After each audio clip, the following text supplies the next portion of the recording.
ang sitwasyon sa dagat, mga kamadar. Mga nangaligo ni. Dagko kaing bawod ba. Pero tiging dagko ang mga kamadar. Nya, indat sad ang mga pagkaligo kay landong. Landong kayo. Nagkasabot niya ako mga anak ko mga ligo. Kuan siya landong niya. Dugdug lang, walay ulan. Dugdug lang mga kamadar. Wala siya giulan. Niya landong kayo ang pagkaligo. So man akong ipakita ninyo mga kamadar sa mga pagligo. No, ang sitwasyon sa dagat. Ang talawan yung mga kamadar, dako kayong bawod. Nato kung maligo. Ano lang ang buhay mga kamadar. Banding pag may time. Bansa tong pamilya. No?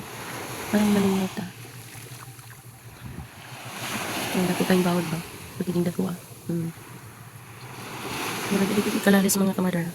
So ko jud ang bawod ba? Grabe jud kadagkos bawod mga kamadar. Naligo ang mga kamadar kay mura tag-iduot. Mura tag-iduot kay kusog ang bawod. So, enjoy lang para niyo. Ano lang yung buhay mga kamadar, enjoy lang. Ang taas buhay pa mga kamadar, enjoy lang kita. No? Yeah. Laban lang. Laban lang siya taan ni mga kamadar.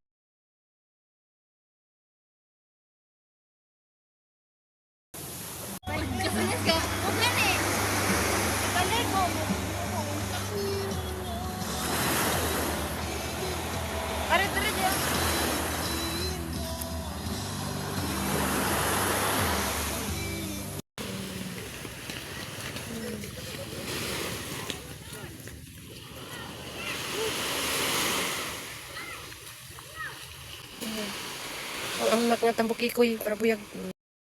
Mga kamadar. Yan ba na? Bye-bye. Ito na niya. Mamauli na mga kamadar. Bye-bye. I love you all.